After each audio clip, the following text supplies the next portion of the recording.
Is this thing on? Welcome back to Big Mouth, and fancy seeing you here in June. A very welcome, my friends, and especially my enemies. Come in, sit down, no touching. I don't do the touching. Are you feeling charitable? Then smash the subscribe button and the like button, and please do follow me on Twitter at Movies TV Mad. We made it to Friday. Welcome to Friday's edition of the dceu Daily, and we are ranking the lowest lanes that I've experienced. We're not going to go down the Noel and Neil route and all of them. I love those versions of Lowest Lane, but we're really going to rank the lowest lanes that I've experienced. So we are going to rank the Superman Returns lowest lane, the Smallville lowest lane, the New Adventures of Superman lowest lane, the Superman the movie, the Reeves, the Donnerverse lowest lane, and of course the Snyderverse lowest lane. So I'm very excited to do so. Then I'm going to be reading out a negative article about Zack Snyder's Justice League as well. It's from spy.com. It's not a very nice article, but we are going to tear it to shreds, and I really, really look forward to doing that here today. So let's go. First of all, my ranking of my favourite lowest lanes doesn't mean it's an official opinion. It doesn't tank your opinion. It's just my opinion. I would absolutely love some constructive kind of, debates in the comments below, but don't start attacking me. It is my opinion. I'm a big Superman fan, and I've been experiencing these wonderful live-action versions of Lois Lane since I was a kid. So we are going to start with Kate Bosworth. Kate Bosworth is my least favourite Lois Lane. Kate Bosworth's Lois Lane it's not Kate's fault. I know people who have attacked the wig, the big forehead, which I think is so bad. I didn't even notice the woman had a big forehead because of the wig, but people started pointing it out. I hate when people do that. That should have nothing to do with anything. We're talking about the performance, the script, the storytelling here. I think Kate Bosworth's a really strong actor. I really like her as an actor. I've seen her perform really well. She's one of Kevin Spacey's favourite actors. I know that probably doesn't mean much anymore. And he was the one who really wanted her to be involved in Superman Returns. I think it was probably a deal breaker. And Bryan Singer really wanted Kevin Spacey to be Lex Luthor. He of course, had worked with him in The Usual Usual Suspects. And he really felt that would be very important that Kevin Spacey played Lex Luthor. He was touted as Lex Luthor for a very, very long time. And so that's how Kate Bosworth got the role. I think the reason Kate Bosworth falls down as Lois Lane is really this thing. It's the storytelling angle. It's not the acting. It's the writing for her. Because they had this whole idea of Superman being away off-world for 5 years, and the whole idea of her moving on and having a child and being with Richard White, they tried to make her kind of be really bitter and angry against Superman's decision not to even say goodbye to her. This was a continuation of Superman 2, the original Christopher Reeve movie, of course. And so the whole idea was that this was actually Margot Kidder's Lois Lane being played by Kate Bosworth. But the whole film's supposed to be a sequel, but the world that actually Bryan created didn't seem like the same world that Dick Donner created. It made no sense. It was a mix between a relaunch, a reboot, and a continuation. So it wasn't, the Daily Planet looked nothing like the Daily Planet did in the Donnerverse. Nothing did. And Kate Bosworth certainly wasn't Margot Kidder. There was no humour there. There wasn't the Lois Lane we grew up to love in that movie, because of Margot's great performance and the great writing by Tom Mankiewicz for her. So it simply didn't ring true that this was the same Lois Lane as Margot Kidder. And she was very bitter and very cruel and very mean to Superman when she saw him. She wrote an article, Why the World Doesn't Need Superman.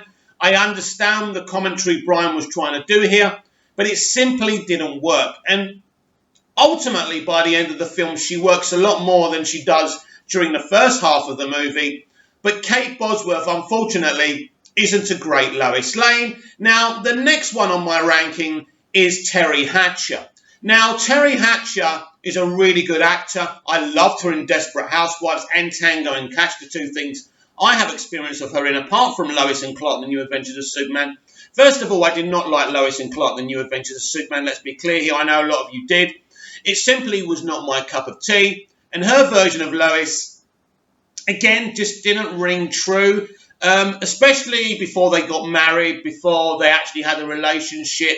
She was overly aggressive. She wasn't the compassionate Lois Lane that I grew up with, aka Margot Kidder. So for me, Terry Hatcher, again, what I know, she's a great Lois Lane for a great many people. And again, this isn't me saying that what you love is wrong and what I love or don't love is right. That's not what I'm trying to do here. What I'm trying to do here is say that, you know what, she just wasn't for me, and she simply didn't work. So we're now in the top three. Now, as you know, I'm a big fan of the Snyderverse of the DCEU, and I believe that Amy Adams may actually be the final great Lois Lane, and there's no question about it. Amy Adams is a great Lois Lane, but for me, she's not the best, because I grew up with another two Lois Lanes that I just think are amazing. But Amy Adams is a great Lois Lane. What I like about Amy Adams' Lois is she's a mature lady. She's involved within the adventure. She helps Superman in Man of Steel. She's involved in the salvation of the situation. In BVS, again, she's very much involved in saving Superman from getting killed. It's good to see Lois saving Superman just sometimes. But I'm not one of these idiotic male feminists who feels that Superman should never save a woman and should never save Lois.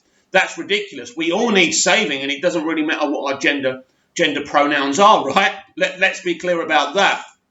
And so she's a great actor, she's a great virgin, and we're actually seeing a grown-up relationship, especially in BVS. They're living together. She's really worried that her relationship with Clark will stop him being Superman. She's very brave. She actually is very brave. She's very intelligent. She's a passionate journalist. I love the little, the heated debates with Larry Fishburne's Perry White in Man of Steel. So she really is a great Lois, and I love the fact that they integrated her within the adventure in Man of Steel, in Batman versus Superman. I'm not quite sure what her role's going to be in Zack Snyder's Justice League. That's going to be interesting.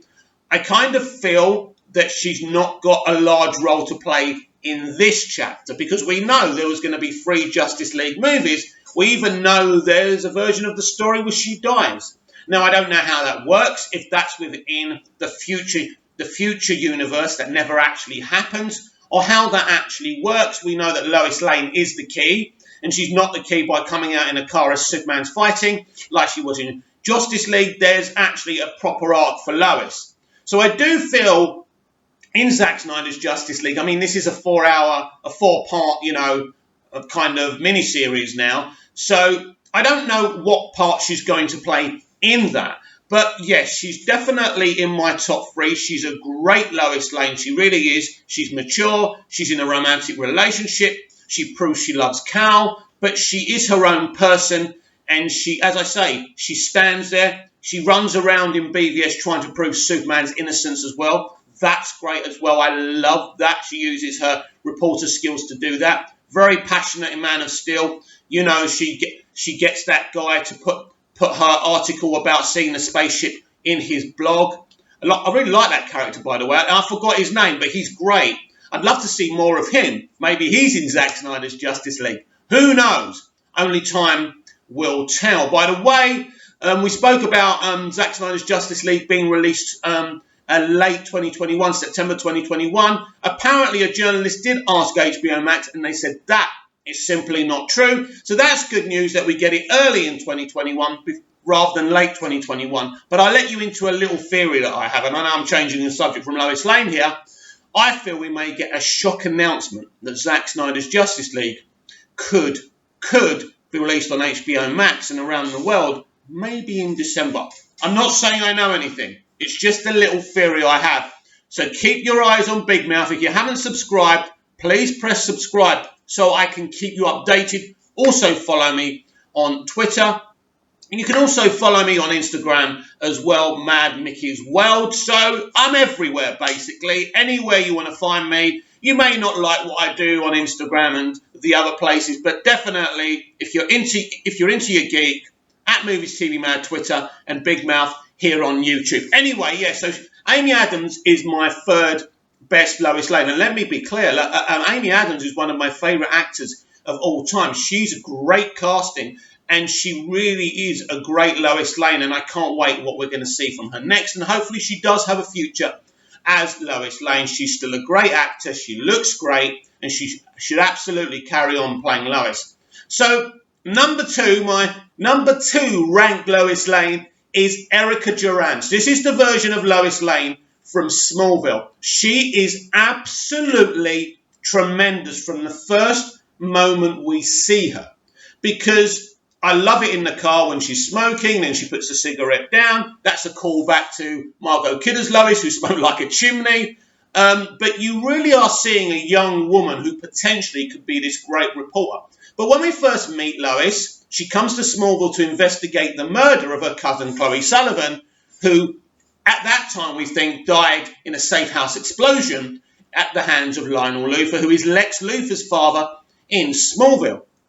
And then obviously they find out that Lex saved Chloe, that he had her in another safe house, and that Chloe's going to be okay. So there's this relationship between Chloe and Lois, they're cousins, and we get some great banter between Clark and Lois in the early years of Smallville, because there's no hint of a romantic kind of thing going on between them, like in season 4 or season 5.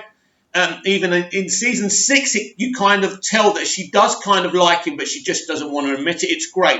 So Erica was great at the comedy, and she was great at the drama. Erica Durance is one of the all-round great actors, and she's still doing great things today. I'd love to see her reprise her role. And as we're doing, the multiverse strategy now, there's nothing stopping that. We saw her on Crisis on Infinite Earths, both as Kara's mother in Supergirl, and also as Lois Lane in the Crisis episode as well. So that's great. She's so brilliant, a great Lois Lane. And I just love the way how we started off, where they're kind of bantering against each other, bitching, these frenemies. And then when we get to season 8, they're both working in the Daily Planet together, and they develop this romance, and it's a beautiful thing. And what's great about Smallville is we had the Clark and Lana years, and the Clark and Lois years. We saw everything. And this was all in a pre-Superman story.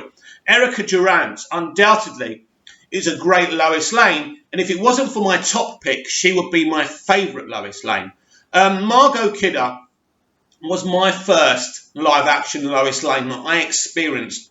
Margot Kidder is my favourite Lois Lane because she has everything. She's funny. There's this rapport about her. You love her straight away. She's ditzy. She can't spell, but she is strong. She is passionate. And this is a Lois Lane from 1978.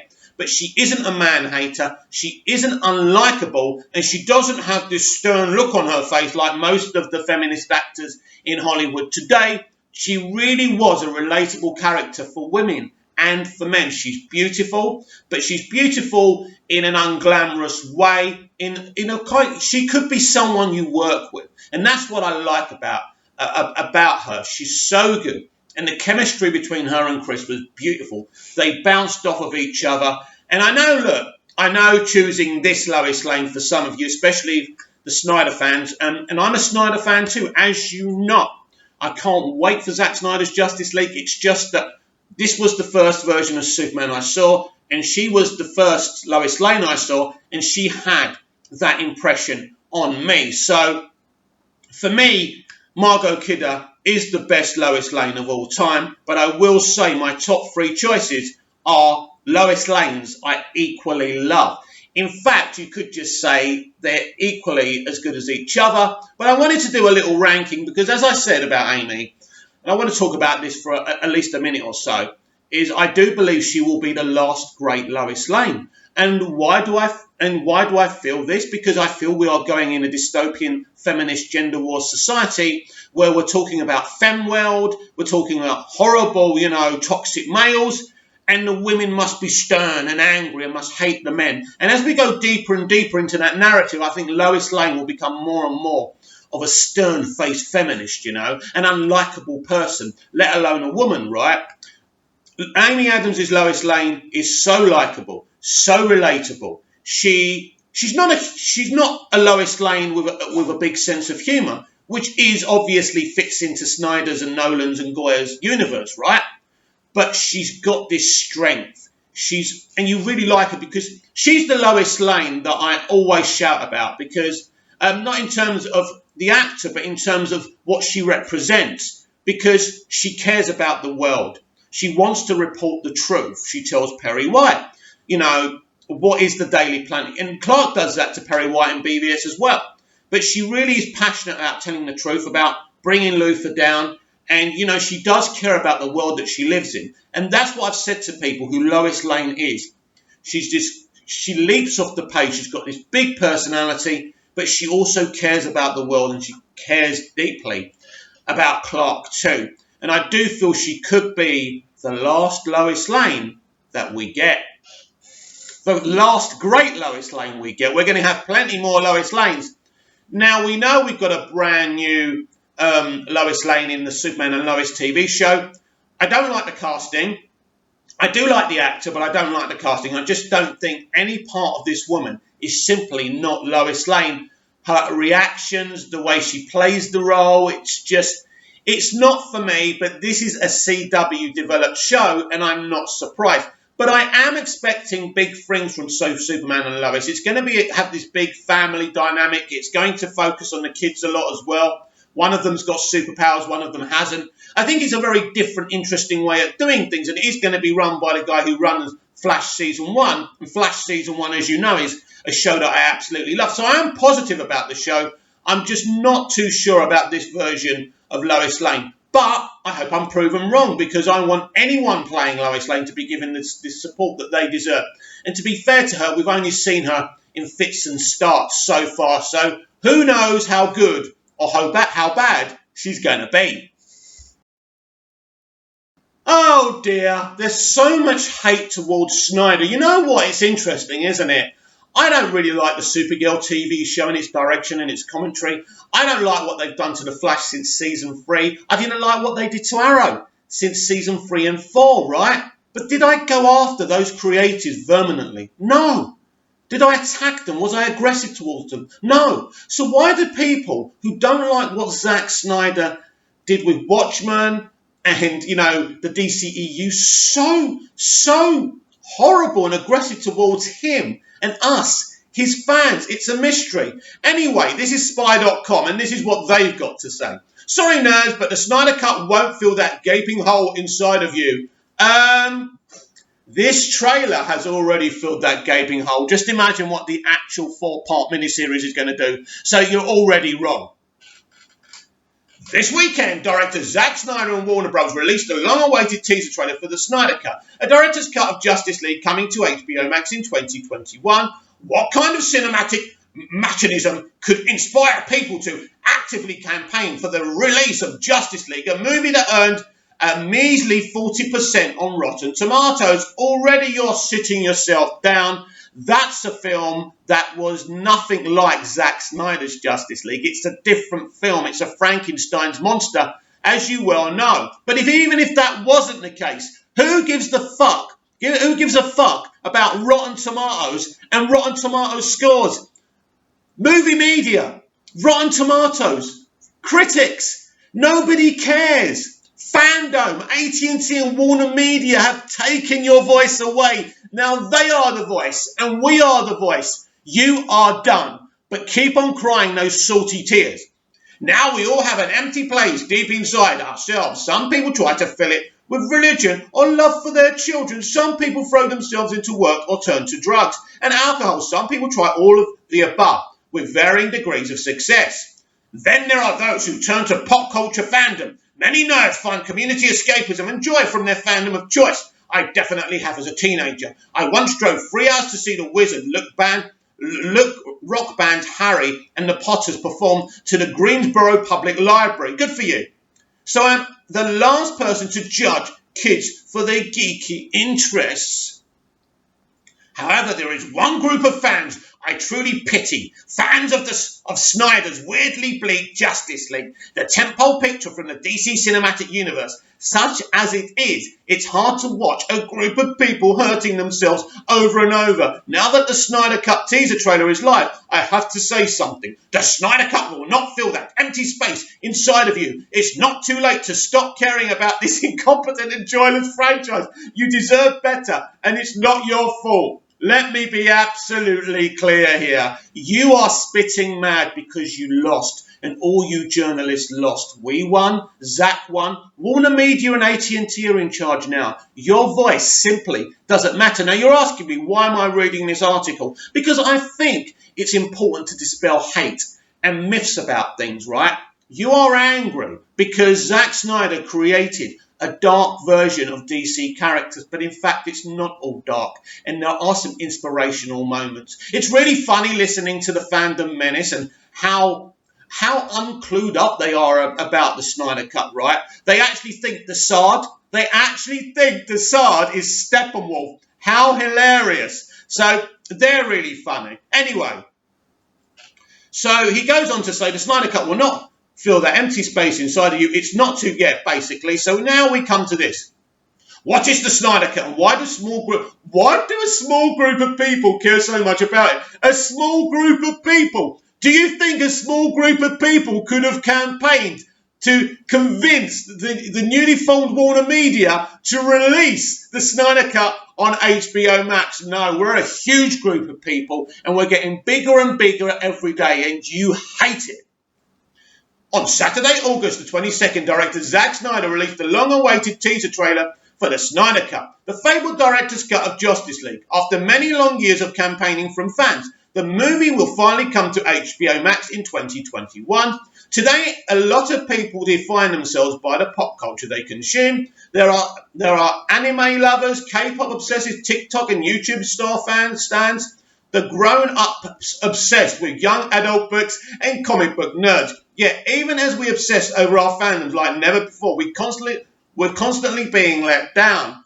Life's about highs and lows, and that's okay. Life can never be pure jubilation and joy. And if you're intelligent enough to understand that, you can deal with that.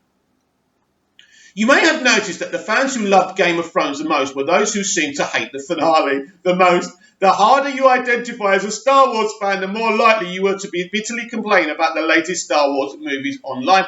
Harry Potter fans are turning on J.K. Rowling in droves. Everywhere you look, fandoms are getting mad on the internet, but not this guy. This guy's perfect. He never gets mad. That's really good for you. I'm happy for you. I'll send you some beer. In the midst of all this bitterness, Snyder fans are clamouring for a new and improved Justice League movie. The promised one they've been waiting for all their lives. It's only going to hurt them.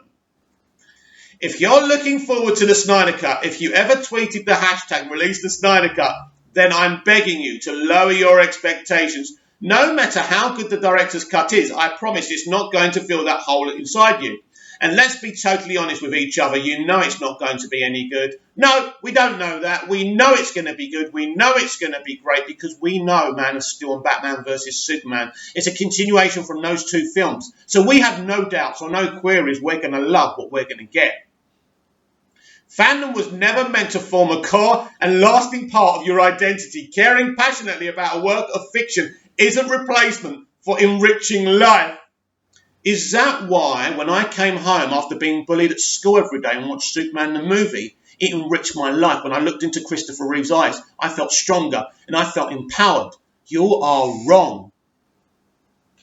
I had a blast watching the Star Wars movie, and I thought the final season of Game of Thrones was a heck of a lot of fun. I was honestly mystified by the angry hordes of fans who all but broke out the pitchforks for these franchises' sins. So basically, you're not a fan. You're not a fan of Star Wars. You're not a fan of Harry Potter. You don't know what you're watching. You're thinking, well, that was okay. What are they complaining about? You are not a geek, so you don't understand geeks. That's understandable. I wonder, is it possible we're expecting too much from our entertainment products? Here's my secret to enjoying pop culture. Your dragon TV shows and space samurai movies. Stop expecting so much from them. They're never going to be good enough to fill you up inside. Which brings us back to the Justice League Snyder Cut. Why is Warner Brothers re-releasing it? Re-releasing it. They're not re-releasing it because Zack Snyder's Justice League was never released. You are so ill-informed. It is hilarious. It's a long, complicated, sad story. As our colleagues at Variety reported in 2017, Snyder suffered a personal tragedy after filming about 4 to 5. We don't have to read all that. So basically, they're just telling us the history we already know. You might think that Snyder would be grateful to a colleague who stepped in to save his passion project, but instead Snyder has been openly critical of Whedon's efforts. Saved it! Saved it! He was brought in by the company to totally change it and tamper it. And you think he's going to thank him for that, you ill-informed piece of doo-doo. I'd destroy the movie before I use a single frame that I didn't photograph. That is a fucking hard fact. I'd blow the fucking thing up. Quite right too, Zach. Now, Snyder and his fans are getting their wish. And you know what they say about wishes, right? This may be Warner Brothers announced that the official Snyder Cut will be re-released on HBO Max sometime in 2021. Be careful what you wish for. Legions of fans have petitioned Warner Bros. To release the Snyder Cut ever since the 2017 release of Justice League, which was panned by critics and underperformed at the box office based on DC Comics' Justice League. Is Warner Bros.' sloppy answer to Disney's Avengers, the hugely popular cinematic franchise based on Marvel Comics. But while the Marvel Cinematic Universe, here we go, is full of genuinely good movies, Guardians of the Galaxy, Avengers, Spider-Man, Homecoming, Infinity War, Captain Marvel, Black Panther, Iron Man, Captain America, the Winter Soldier, Thor, Ragnarok. The DC Cinematic Universe pretty much sucks. Wow.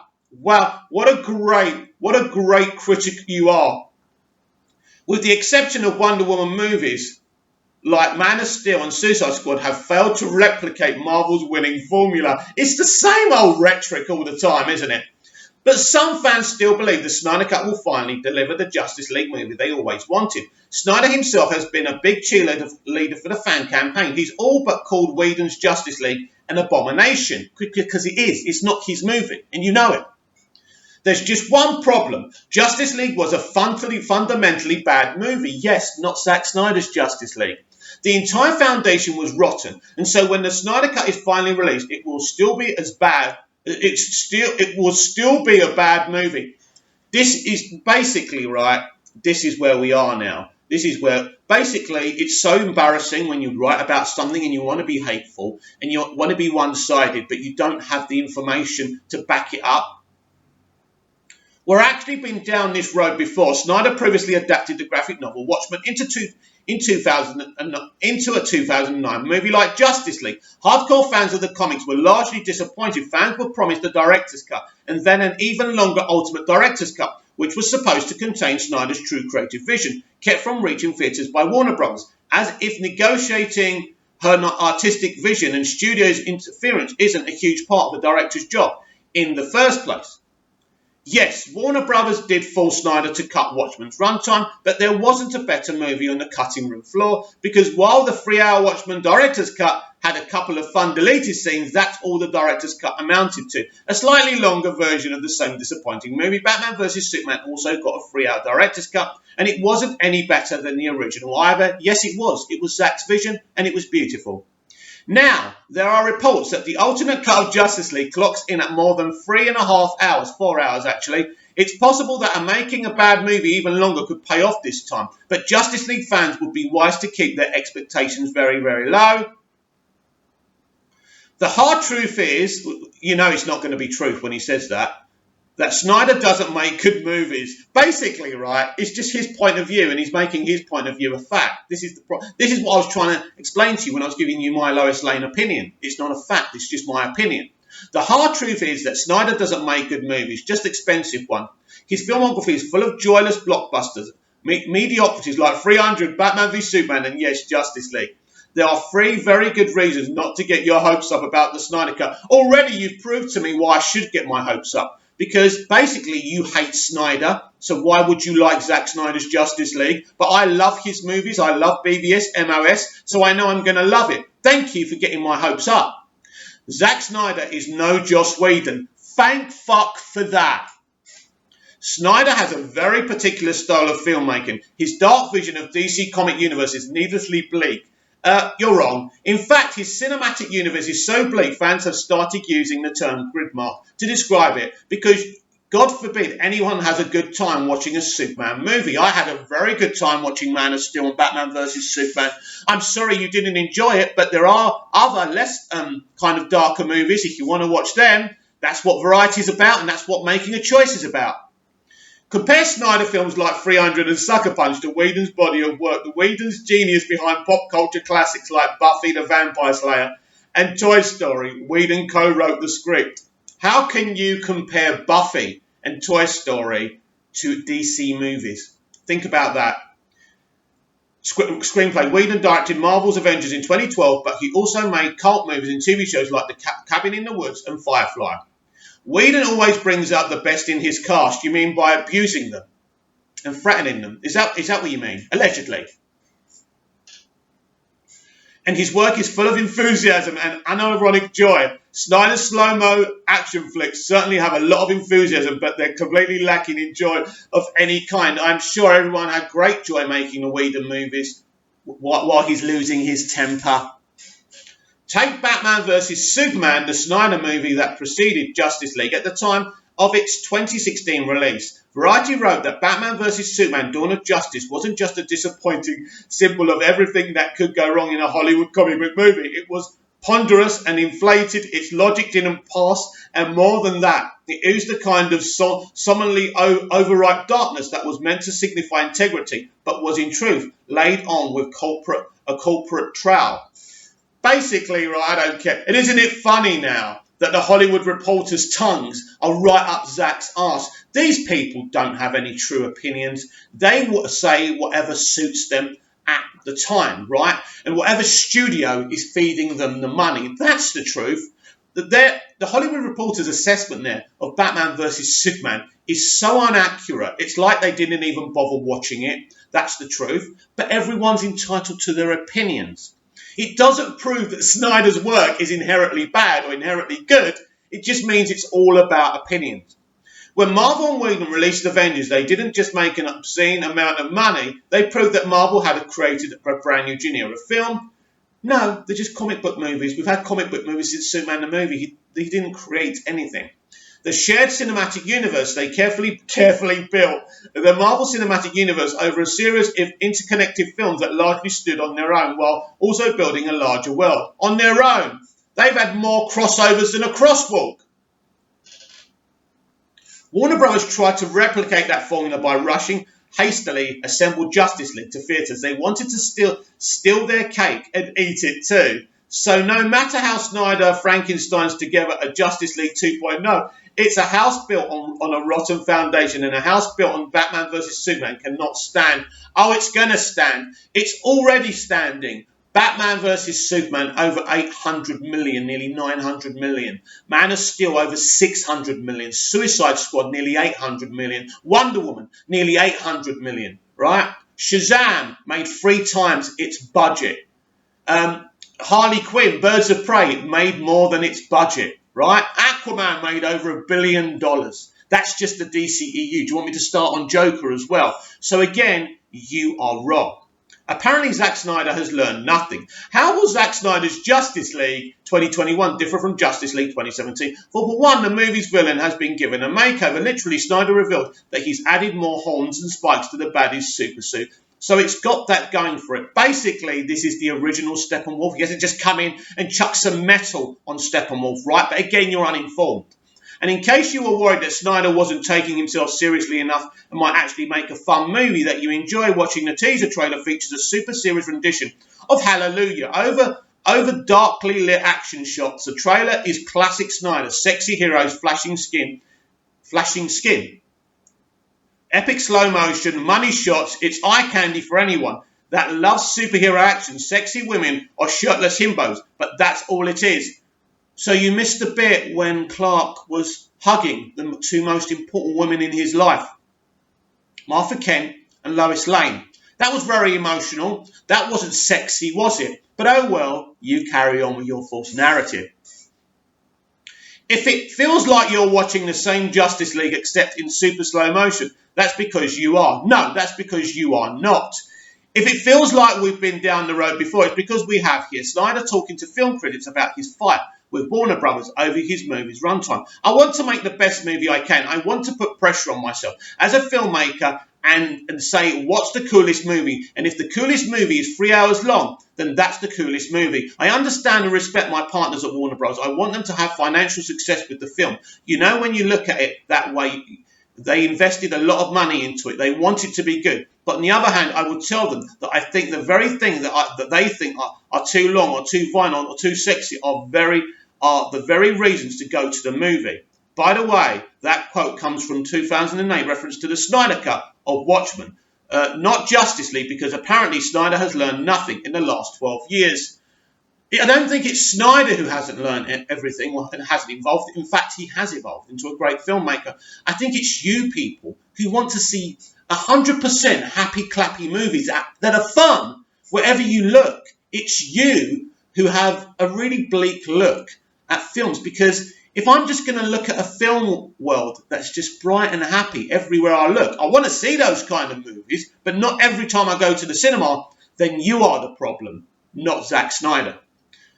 I could keep going, but I do need to. If you're excited to watch the newer, longer, darker version of Justice League, then good for you. Yes, it is good for us. I really mean it. It's just a superhero movie after all. It's supposed to bring you some degree of entertainment, like his other movies have. Just don't expect too much from it, please. Recently, Snyder scolded a critic on Twitter with his burn. You said you enjoyed the theatrical cut of Justice League like you enjoy your Saturday morning cartoon. Well, this is made for grown-ups, so you're not in the demographic. But who is in the demographic? Us, my friend, millions of fans. For this movie exactly, apparently it's the unknown number of Snyder fans who have spent years campaigning for the re-release of Justice League. Pity them.